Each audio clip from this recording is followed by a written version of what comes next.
بسم الله الرحمن الرحیم. ګرانو زده کوونکو او لیدونکو د افغان تعلیمي اکاډمۍ یوټیوب چینل ته ښه راغلاست. ګرانو زده کوونکو، نن به موږ تاسې د 10م ټولګي د ریاضي مضمون د هندسې په څپرکي کې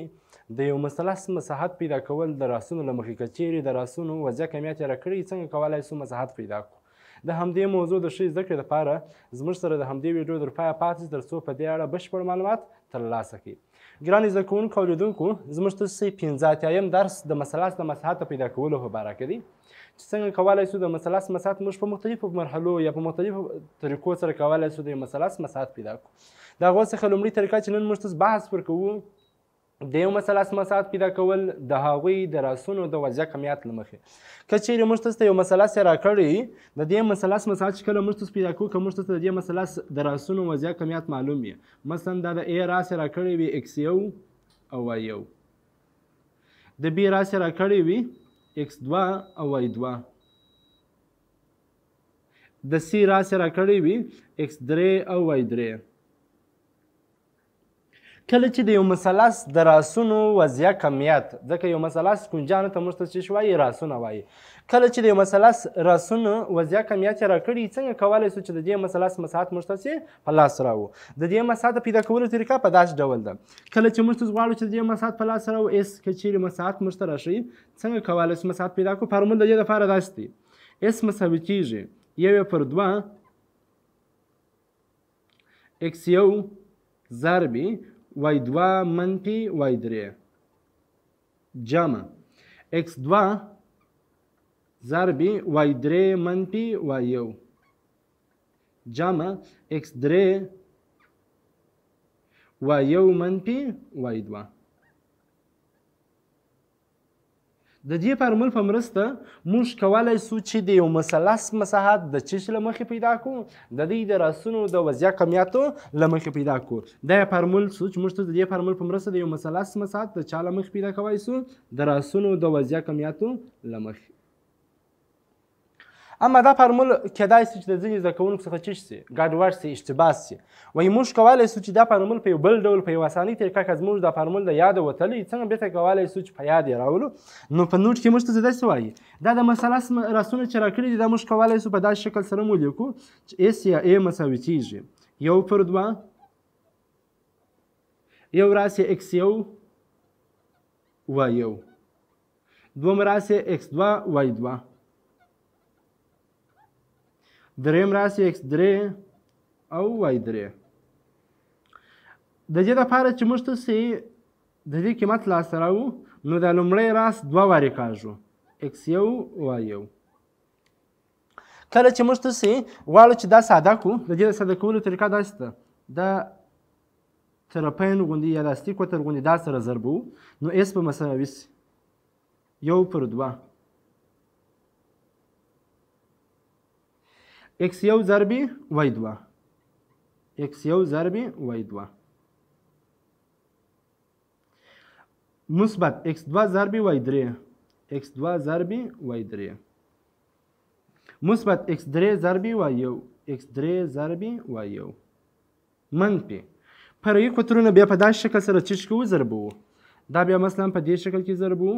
دا بیا په دې شکل کې ضربوو، او دا بیا په دې شکل ضربوو. دا بیا منفي کېږي x2 ضرب y1 x2 ضرب y1 منفي x3 ضرب y2 x3 ضرب y2 منفي x1 ضرب y3. د دغه فارمول هم بیرته دغه شی دی. کله چې موږ x1 و x2 او x3 و دې قوس ور ضرب کړو، موږ ته دغه فارمول په لاس راکوي. نو د دغه جوړښت په مرسته موږ کولی شو چې همیشه په اسانۍ سره مساحت پیدا کړو. طرفین ضرب څه شي؟ وسطین په شکل، یا استیک وتر ضرب فرعي، چې دا یوه لنډه روش یا یوه لنډه طریقه ده چې موږ تاسې د دې طریقې په مرسته کولی شو چې دا قیمتونه څه وکړو؟ په اسانۍ سره لاسته راوړو. د همدې موضوع د ښې زده کړې لپاره غواړو چې پر یو مثال باندې کار وکړو. مثال یې راکړی دی: د یو مثلث درې راسو وضعیه کمیت معلوم دی. وایي تاسې د دې مثلث مساحت پیدا کړئ، اس څنګه کولی شو لاسته راوړو؟ په نقطو کې موږ تاسې دا لومړۍ نقطه x1 راښیي، دا y1، x2 y2، x3 y3. لومړی به په دې فارمول باندې د سوال حل کړو، قیمت یې په لاس راوړو. حل اس مساوي کېږي 1/2 x1 ضرب د x1 قیمت څو دی 4 ضرب y2 منفي y3 د y2 قیمت څو دی منفي 6 او منفي د y3 قیمت څو دی 1 مثبت بیا د x2 قیمت 15 ضرب y3 منفي y1 د y3 قیمت 1 دی منفي د y1 قیمت منفي 15 مثبت د x3 قیمت 3 ضرب y1 منفي y2 د y1 قیمت منفي 15 او منفي د y2 قیمت منفي 6 دی ساده کوو منفي 4 منفي 1 د چلامې سره یو رقم دا جمع کیږي دا 1 پر 2 4 ضرب منفي 9 جمع منفي چې په منفي کې ضرب کې د مثبت 15 او 1 6 کیږي 15 ضرب 6 مثبت 3 ضرب منفي چې په منفي کې ضرب کې د مثبت د 6 چې 15 ولاړ شي 1 پاتېږي مثبت 1 اوس د دې څه کوو کله چې مې کوڅو برخې ساده کړلې دویمه برخه د دې ضربونه ساده کوو اس به مساوي سي 1 پر 2 څلور چې په منفي کې ضرب کې د منفي 28 شپږ 15 دی 10 3 ضرب 1 دی 3 3 و دېرش سره جمع کې 3 دېرش د 3 دېرش څخه 28 کم کې 15 پاتېږي نو اس به مساوي سي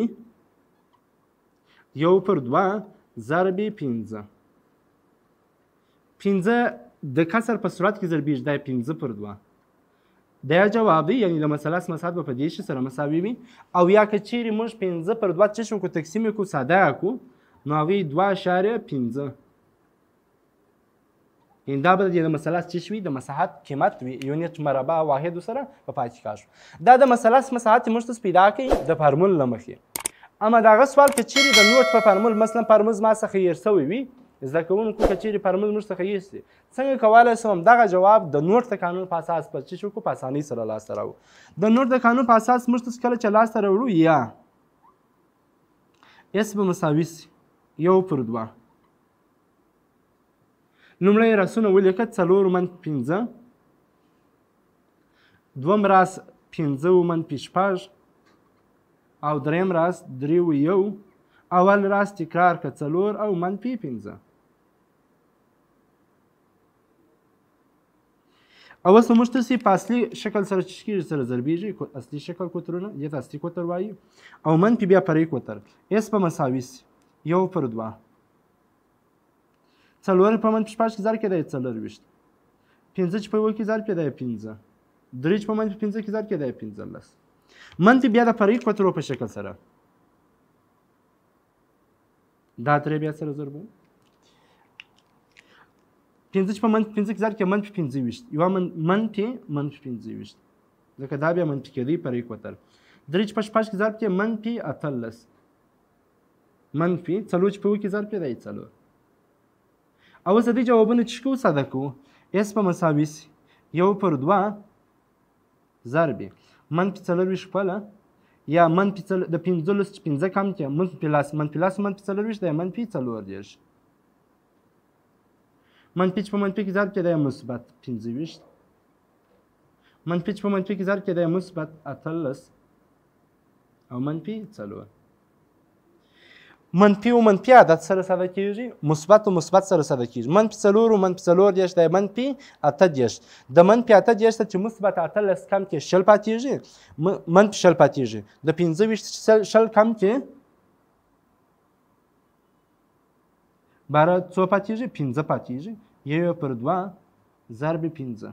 15 په صورت کې ضربېږي دی 15 پر 2 چې تقسیم یې کې 2.15 نو د دواړو برخو جوابونه یو د بل سره چشتي یو شی نو که چیرې زموږ تاسې د فارمول څخه استفاده کوو هم سوال صحیح دی او که چیرې دې جوړښت یې ورچو بیا وروسته د اصلي کوترونو ضرب او بل د پرې کوترونو ضرب هم کولی شو په اسانۍ سره لاسته راوړو دویم مثال یې راکړی دی وایي که چیرې دا د یو مثلث راسونه وي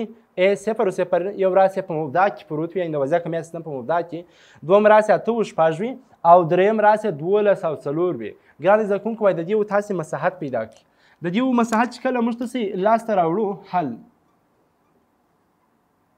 کله چې موږ تاسې مساحت پیدا کړو اس په مساوي سي 1 پر 2 x1 څو دی 0 ضرب y2 منفي y3 د y2 قیمت څو دی 6 منفي د وای 3 قیمت څو دی 4 فارمول ته راشو مثبت x2 8 ضرب وای 3 منفي وای 1 وای 3 4 دی منفي وای 1 څو دی 0 مثبت x3 چې دی 12 وای 1 منفي وای 2 وای 1 څو دی 0 او وای 2 څو دی 8 دی به ساده کو اس په مساوي سي 1/2 صفر چې په یو قوس کې ضرب کې دا صفر کېږي د څلور چې صفر راشي څلور پاتېږي څلور اته دا یې 2 دېرش دا منفي اته پاتېږي اته چې په 2 کې ضرب کې اته 2 16 یو اته هغه اته یو اصل دی نه منفي شپږ نوي د 2 دېرش څخه چې د شپږ نوي څخه چې 2 دېرش کم کړو 1/2 د شپږ څخه چې 2 کم کې دی 4 د 9 څخه چې 3 کم کې دی 6 منفي 4 شپېته خو یو شی باید زده کوونکي ستاسو په یاد وي چې مساحت هېڅکله منفي نشي راکړلی نو مساحت چې هېڅکله منفي نشي راکړلی دا مساحت بیا موږ تاسې مطلقه نیسو یا په دعوا کې مطلقه نیسو او یا بیا جواب بیا وارې ساده کړو بیا وروسته مطلقه ونیسو 1 2 هغه 2 3 2 6 2 2 4 نو مساوي په منفي 2 دېرش سو چې منفي 2 دېرش موږ ته مساحت راشي مساحت باید څه شي وي مثبت عدد به وي نو اس به مساوي په چا سره سي نو د مساحت قیمت اس به مساوي په مثبت 2 دېرش سره یونټ مربع ځکه د مساحت واحد مربع وي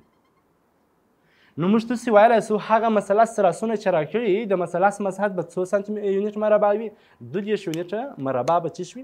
دا خو د یو مثلث مساحت پیدا کول د هغوی د راسونو د وضعیت کمیت له مخې کله چې د یو مثلث راسونو وضعیت کمیت معلوم وي اما موږ تاسې د مثلث د مساحت پیدا کولو لپاره نور فارمولونه هم شته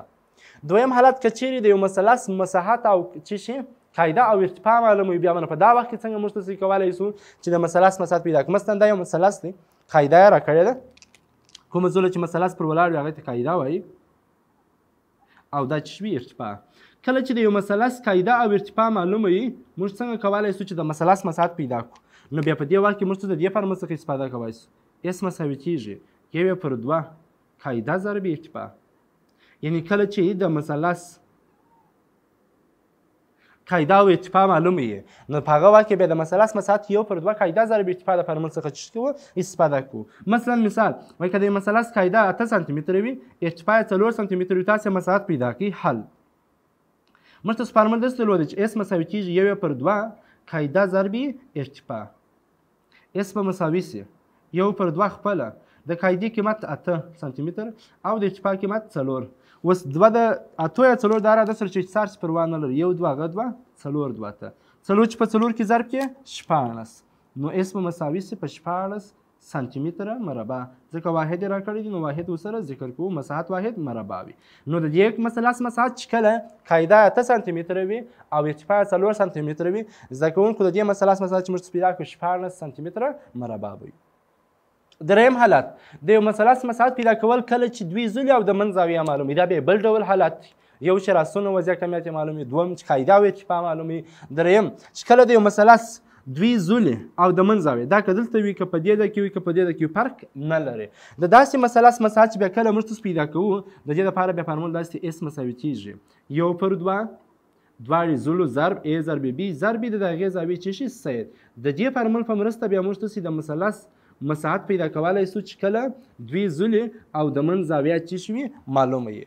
د همدې موضوع د ښې زده کړې لپاره موږ تاسو ته یو مثال راکول شوی دی